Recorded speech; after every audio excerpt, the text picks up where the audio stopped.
Hello everyone and welcome back to another episode of Leatherneck Insider. I'm Austin Holznagel. And I'm Nick Grunwald. Mo Seguir of WIU Men's Soccer was named this week's Athlete of the Week. Mo has been a big part of the team's success this season, as well as a huge contributor to their offense. LI reporter Johnny Jazarowski has more on Mo's tremendous season. I'm here with Mo Seguir, this week's LI Athlete of the Week. Mo, you scored a goal and assist this past weekend to win you the award. Congratulations. Thank you. You led the team in points, assists, and are tied in goals this season. What has been the key for you to elevate your game this fall and be one of the leaders offensively for this team? First of all, I had to work more on my fitness to be able to perform for a longer period of time. And once I was able to do that, I just believed in the process. Attack when I saw the opportunity to attack, and also help my teammates when I see them in perfect scoring chances, give them the ball, and everything just worked out. You guys have 3 games left this season, and you're on the brink of coming to that conference championship, which you guys missed out on last year. What do you guys need to do specifically in these last 3 games to make it into that tournament this year?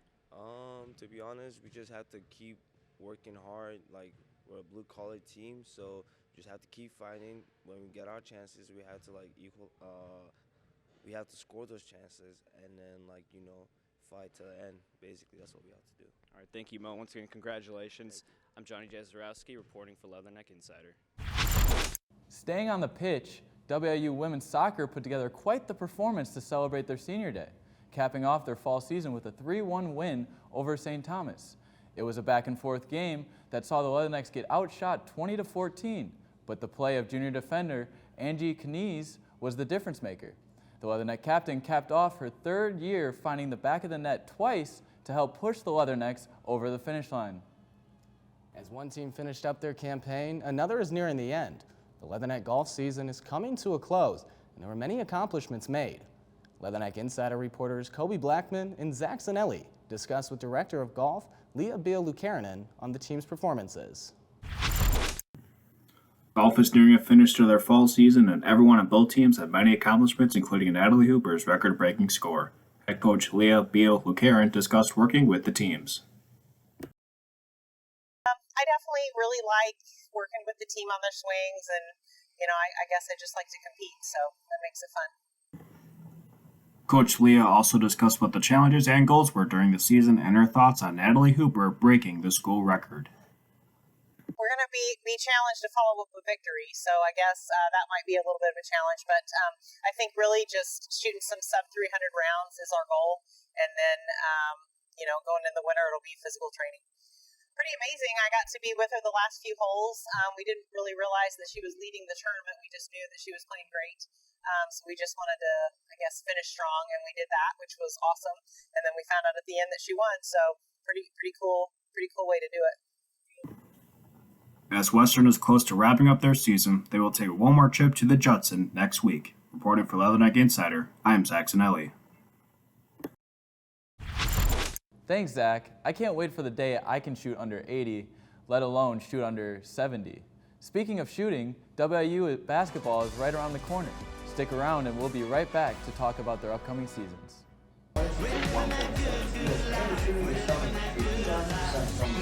Not W? It's not W, it's W. W. W. That's what I've been stressing out about the most so far. It's saying W because I know it's something you're going to say there. Yeah, we've been there. They're like, we're waiting on, what are we waiting on? They haven't said it. All right, we're ready to go. We can start.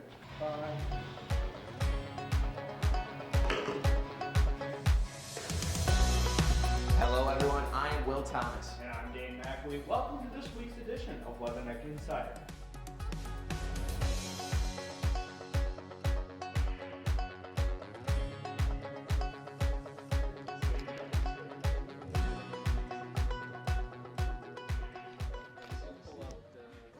Welcome back.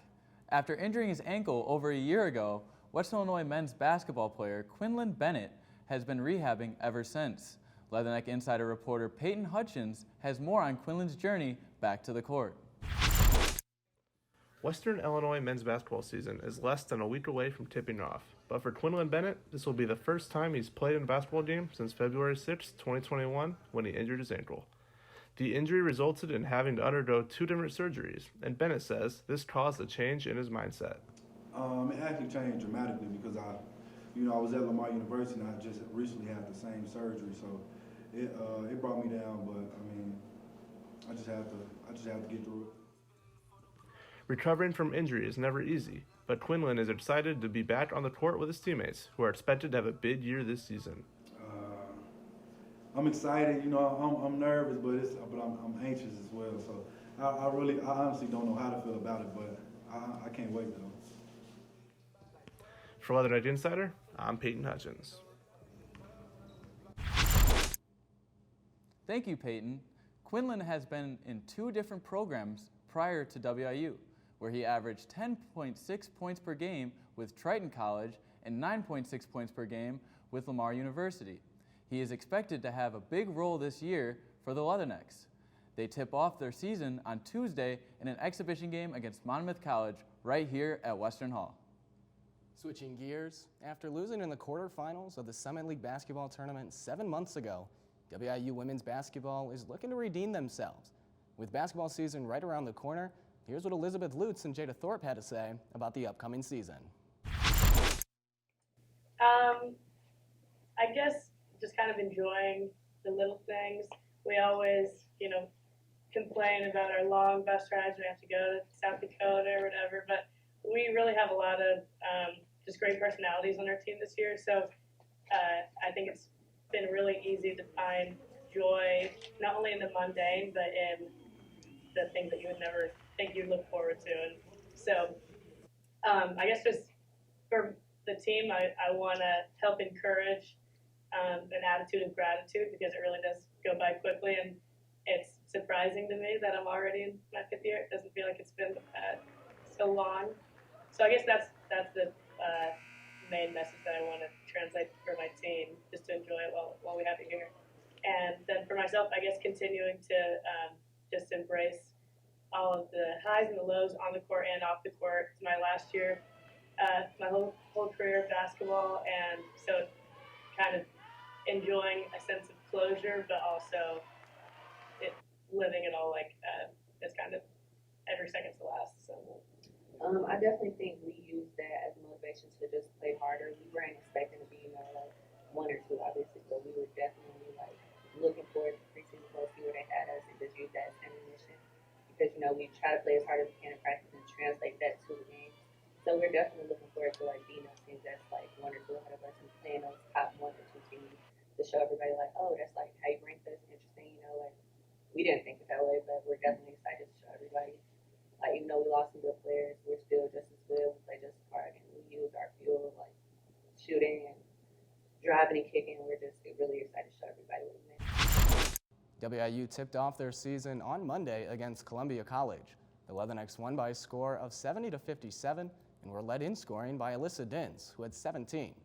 They have one more exhibition game left on November 1st, hosting Quincy University, before hitting the road for their season opener on November 7th, as they'll take on the University of Minnesota in Minneapolis. We go to Hanson Field next, as the Leatherneck football team hosted the Youngstown State Penguins this past weekend. The Leathernecks have won 3 of their last 4 matchups against the Penguins, all by 1 score. So you knew coming into this game you were in for a great matchup. Clay Bruno and Nassim Brantley showed their great connection, finding the end zone twice in this game, taking advantage of Nassim's great contested catching ability. Freshman Ryan Crandall got his first interception as a Leatherneck, which set up the offense in great field position late in the game. The Leathernecks showed great improvement both offensively and defensively in this game, but ultimately fell to the Penguins by a final score of 28-27. The Leathernecks have another opportunity for their first win of the season next week as they travel to Springfield, Missouri to take on the Missouri State Bears. Now, Austin, you get the chance to broadcast this team every week on The Dog. What have your thoughts on the season been so far? I have 2 things that really stood out to me this season, and that's Clay Bruno's growing confidence, allowing the offense to score more points, and then the defense's ability to step up, especially in the second half like they did against Youngstown's run game, and I look forward to seeing what comes next. Well, it certainly hasn't been the start that any Leatherneck fan was hoping for, but they still have 4 games left on the schedule to try and turn things around. One Macomb High team is hosting a playoff game here in town. When we come back, we'll tell you all about it. Taking me home, taking me home. Here, I engineer the future. Taking me home. Bring me back. Here, I have countless opportunities. Taking me home. Bring me back. Here, I do research. Right here at Western. Macomb High Volleyball kicked off their postseason campaign following their 30-3 regular season. In their first regional game on Tuesday, the Bombers took down Midwest Central in 2 sets, winning 25-5 and 25-6. The Bombers moved on to play Monmouth Roseville in the regional championship game on Thursday, an opponent that isn't new to Macomb. The Bombers met the Titans twice in the regular season, coming away both times with wins. In some other Bombers postseason news, Macomb High football will be hosting a playoff game for the first time in a decade. Leatherneck Insider reporter Ben Polanca has more on this special opportunity. Macomb High football is hosting the playoffs for the first time since 2012. Head coach Tanner Horrell explains the team's mindset heading into the playoffs. Yeah, I would say we're staying focused on the now and just trying to win this week, and then I'm looking forward to the playoffs. I mean, we'll be ready to go. We kind of got that experience last year of what it's going to be like, so hopefully we just build on that. Many seniors are looking forward to the playoffs and look to make a deep push in the playoffs for the final season. Max Reiner tells us how much this opportunity means to him and the team. Oh, it means pretty much everything. It means that we're finally planting our foot and making our mark in Macomb history. With the Bombers hosting the playoffs, the atmosphere will be electrified with the fans cheering on their team. Lindsey May explains what he thinks the atmosphere will bring to the team. It's going to be exciting for sure, but I mean, the atmosphere has been great all year, and I don't expect it to be anything less for the playoff game. The Bombers will play Quincy Notre Dame High Saturday at 7 p.m. For Leatherneck Insider, I'm Ben Polanca. Thanks, Ben. Hopefully the Bombers can take advantage of the home field and make a deep run in the playoffs. There will be 3 tough tests for the Bombers to go through before reaching the Class 4A state championship. With many possible opponents on the bracket, let's take a look to see how the matchups could line up if Macomb continues their dominance. What needs to happen for Macomb to have a chance of hosting another playoff game? Well, if Macomb wants to play another game at home this year, first and foremost, they'll have to take care of business against Quincy Notre Dame on Saturday. Then they got to cross their fingers and hope that Murfreesboro, the team that knocked them out of the postseason last year in round 1, takes care of business against Columbia. Though as the 11th seed, if Columbia comes out on top, then they'll host that second round matchup. Macomb went 9-0 this season, and they looked dominant. Who needs to step up for them to continue that trend? The 2 players that I think are very important to watch is first Max Reiner. He is a running back for Macomb High and put up 1,000+ yards and 21 touchdowns this season. He was an absolute workhorse the entire season and will need to be for them to succeed in the playoffs.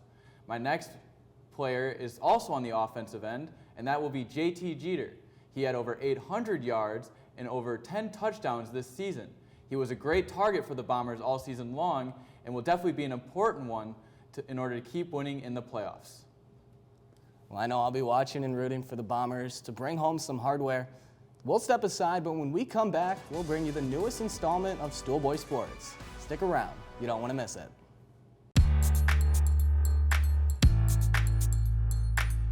Your vision. My goal is to work at a top 100 television station as a reporter, anchor, and a producer. Our mission. Thanks to Western, I have a resume that would beat out most students from the top journalism schools in the country. This is Western Illinois University. I am a success story. I am a Leatherneck. The stool is getting hot once again, and Stoolboy is reacting to what people had to say on Twitter. The newest segment of Stoolboy Sports starts right now. Show us your reaction, Stoolboy. I'm glad to have all of you back for another Stoolboy Sports segment. We kicked things off in Tampa Bay, where the Buccaneers have been very uncharacteristic this year. Tom Brady's under 500 this late in the season for the first time since 2002. I think this has to do with Gisele. You know, Tom Brady's ex-wife, who may or may not be with Antonio Brown now. Here's a tweet that goes great with how Tampa has played this year. The funny thing is, the tweet is right. Tom forgot how to score ever since he and Gisele got divorced. Tom, I know you're the GOAT and all, but I think you should have stayed retired and chose your family over football. Clearly, football this year has not done well for you. The next tweet that I found has to do with the New England Patriots quarterback situation. Just like how I thought Cooper Rush should stay at QB when Dak was hurt, I feel that Bailey Zappi should stay at QB instead of Matt Jones, and here's why. On Monday, the Patriots were down 10-0 to the Bears, and Matt Jones started. Matt Jones played 3 series and went 3 of 6 for 13 yards with a pick. Here's the highlights of Matt Jones on Monday. Play action from Jones. And a drop by Harris. You're right, Jones definitely wants to see more play action continue to be called. Here's one floated for Smith, and it's picked! Brisker, the rookie. This is a coverage that's really, they call it 3 clouds. So the safeties are rolling over the top with a pressed corner, and they're trying to do a 2-on-1, but Mac Jones has to be able to see that with the safety right there, there was just no chance. What a throw by Matt Jones. Bailey Zappi should be the guy in New England. Zappi replaced Jones after that pick and scored 14 straight points in under 4 minutes. I don't think Matt has been the same since his injury, so it's time to go to the rookie in Bailey Zappi. Going on to my last tweet, New England's opponent on Monday, the Bears, put up 33 points. That's the most points Chicago has scored in what seems to be forever. Although I don't think this tweet is very accurate, the Bears are playing like Illinois football. I don't think so. Illinois has played 5 really bad teams. The only thing that the good Illinois team has is their running back, Chase Brown. So I guess the only thing that the Bears and Illinois have in common is being able to run the ball. Plus, I hate to break it to you, Illinois fans, but you're going to lose by 40 to Ohio State or Michigan in the Big Ten championship game. So you have fun with that. That's all the time I have for today. Don't forget to tune back in right here next week on Stool Boy Sports. Nick and Austin, what do you guys think about those tweets? Well, Stoolboy, I thought your post about Tom Brady, pretty interesting. I mean, everybody was excited when he came out of retirement. I've never watched a football season without him, but he's just fallen off the wagon so hard. Yeah, I mean, him and Aaron Rodgers both now. I mean, how the mighty have fallen. And in New England, could we be looking at Drew Bledsoe and Tom Brady 2.0? We'll have to wait and see. But it looks like that's all the time that we have today. Check back in next week for another episode of Leatherneck Insider. And make sure to follow us on Twitter and Instagram at InsiderWIU. I'm Nick Grunwald. And I'm Austin Holznagel. Make sure to head over to our Twitter to cast your vote for Leatherneck Insider Athlete of the Week. Have a great weekend, everyone, and neck up.